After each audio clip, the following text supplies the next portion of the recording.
Alright, YouTubers, hopefully this video will go as quickly as I can. It will be a little bit lengthy though because I do a lot of explaining, and it's geared more for the beginners. And so those people that are already experienced, I don't really know why you're watching this video anyways, because you don't really need to know it. But for you beginners that are really wanting to understand what's happening, this is perfect. We're going to cover WPA and WPA2 wireless cracking. And there are some things that you will need before we do this. I have Backtrack 5. If you have not migrated over to Backtrack 5 yet, and you still have Backtrack 4, the commands will still be the same. So that's good. Other than that, what we need to check is we need to check to make sure we have a word list, or a dictionary, or a password list. You call it whatever you want, but we're going to call it word list. If you're in Backtrack 4, you go to the little start menu. Somewhere down here, I think it says like system, or it'll say file manager. I don't know. I don't have Backtrack 4 in front of me right now, but down here somewhere you're going to be able to get to your like a file manager. In Backtrack 5, it's called the Dolphin File Manager, and basically it's the spot where you can see and browse all your folders. So we're going to go to root. We're going to go to pent test. We're going to go to passwords, and then word lists.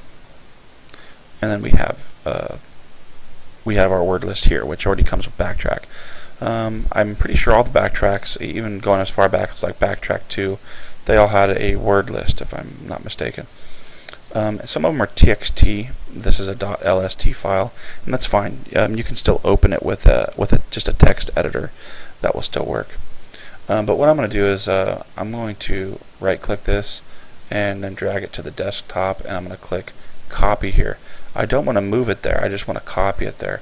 That way I keep the original file in its original location, and if I want to go ahead and now make changes to this file, I can just edit the one that's on my desktop. But whether you decide to do that or not, that's up to you. You just need to remember the location of where this is.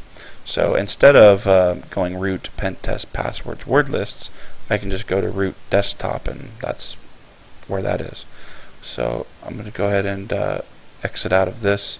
And if you don't have one of these, then you need to download one from the internet, and they have a whole bunch that you can download. You just Google it. And the cool thing is that basically, I'll go ahead and open it just real quick to show it to you. Go to my utilities and select. If you have Backtrack 4, you can open it with Kate.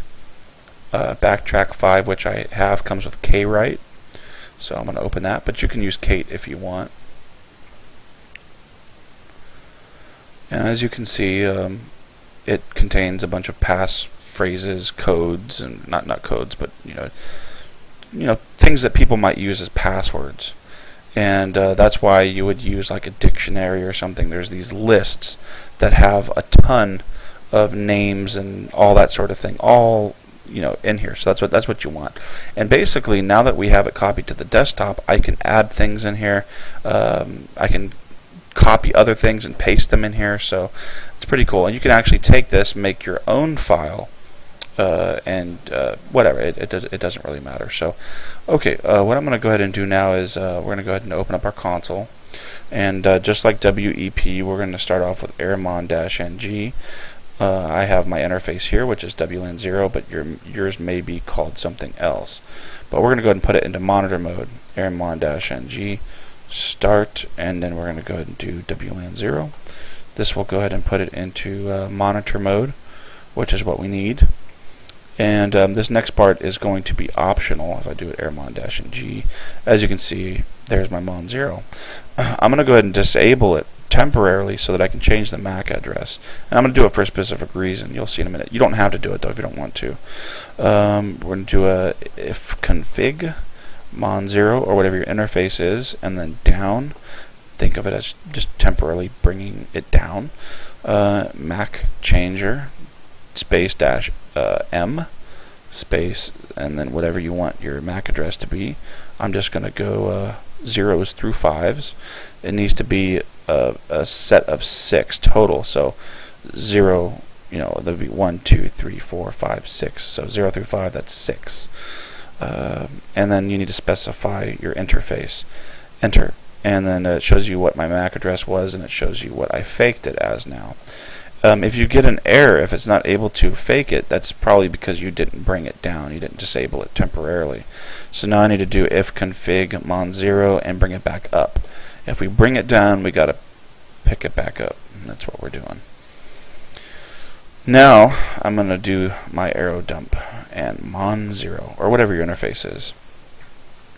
You want to let this thing scan for like 30 seconds, maybe a minute, whatever. And we're going to also keep an eye on the stations that are down here.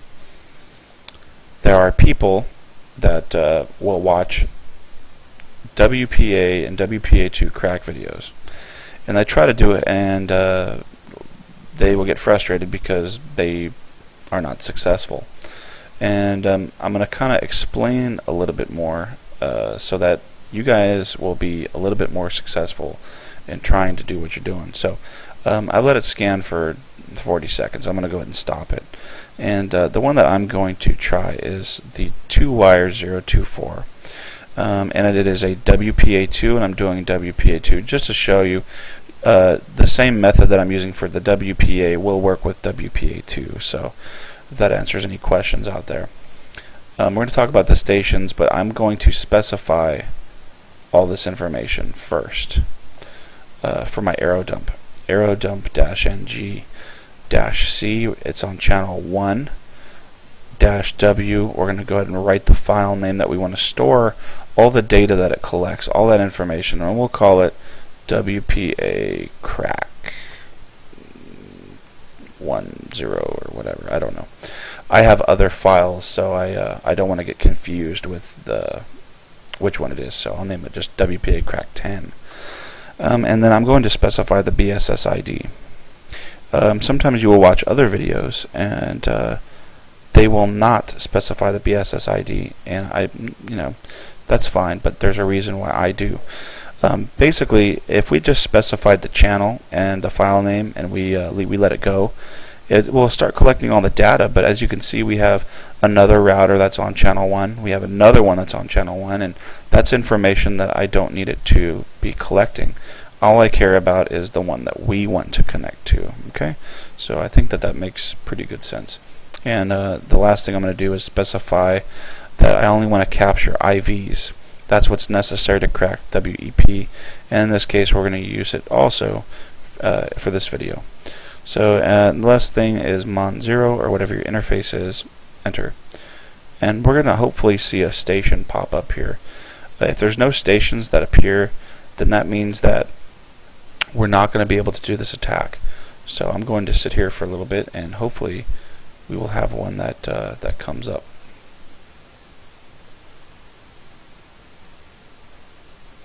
And then there we have it. It took a little time, so that's why I always say, wait 30 seconds to a minute. It didn't display right away. So now that we have this is perfect.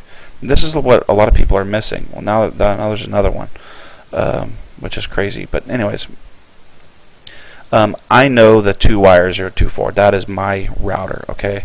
The reason that I faked my MAC is because I would be able to easily tell which one was me and which one was somebody else.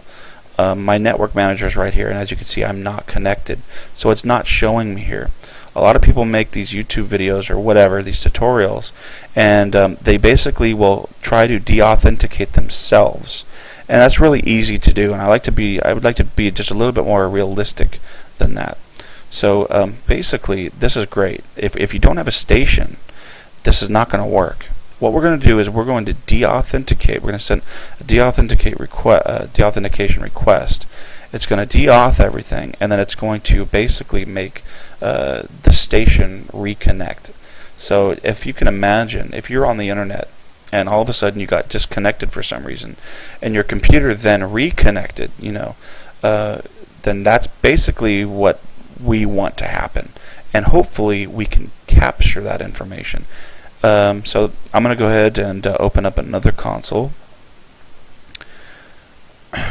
and we are going to go ahead and do air replay and -0, which is a deauth, and we're just going to send 1. There's people that are, I've seen people do like 100 and all this stuff. That's just nonsense. All it's doing is it's constantly going to deauthenticate and not give the computer a chance to re-authenticate. So anyways, here we go. We're just going to send one, and we're going to do a -E, specify the ESSID, which is 2-wire 024. And what we're going to look for is I keep the arrow dump window open so that up here we can see what's going to hopefully be a WPA handshake, and that is what I just explained. When something, basically the station gets deauthenticated, or it gets kicked off basically, and then it's forced to re-authenticate or authenticate. So that's what we're going to hope for. And I'm just going to send one. Okay. Oh, I got to specify my my interface. So mon0.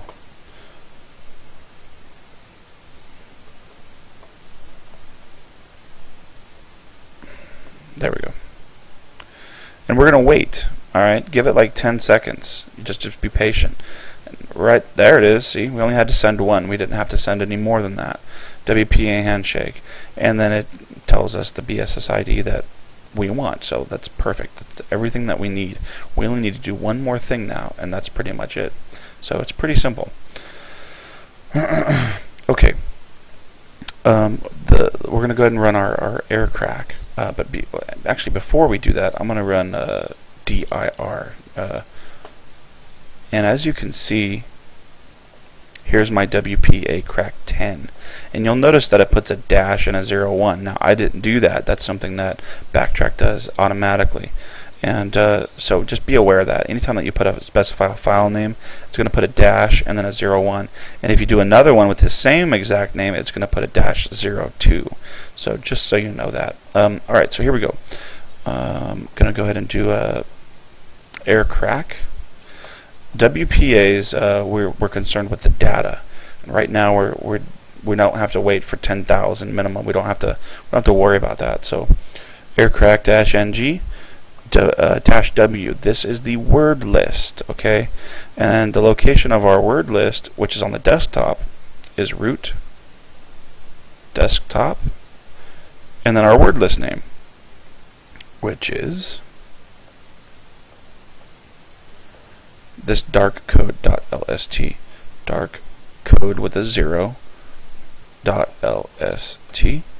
I'm going to put a space, and now we need to specify the WPA crack 10-01, and it's case sensitive. So for example, if your desktop folder was a lowercase d, then you would want to put a lowercase d. So WPA crack 10-01.ivs, and that's all we need. So we've specified the -w. Just think of -w as the word list in this case, and also the file that we stored the data in, which is WPA crack 10. I'm going to go ahead and hit enter, and hopefully this will start its process, which it is. Basically, I'm going to stop the video for now because this could take quite a while. So just be patient with it. Let it do its scan, and I will be right back as soon as hopefully it finds the password. So I'll be right back. Okay. Alright, YouTube, I've gone ahead and, as you can see, it was about 50 minutes, so almost an hour it took to find the key, which is red light. So anyways, that's, and as soon as it's cracked, then it will stop. This right here, the speed of how fast it's going, I forgot to tell you that before. If you go to your arrow dump, which I had left my arrow dump running, but basically once you get that handshake right here, once you get the handshake, you can go ahead and Control-C and stop that. That way when you actually do your air crack, it will go a little bit faster. So anyways, I've done a lot of talking, I've done a lot of explaining. I hope it's covered most of the questions that you guys might have. And as you can see, I did crack a WPA2. And if I go to my network manager, it's 2-wire 024, and properties, you're going to select WPA passphrase, and as you can see, I've typed red light in. I'll go ahead and say OK. Connect. Look down here.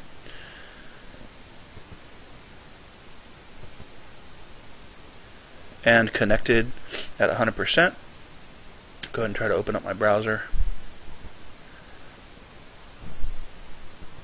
And it loads right into Google. So anyways, thanks guys for watching this movie, and just send me a question if send me a message if you have a question or something. So thanks a lot guys, and we'll see you later.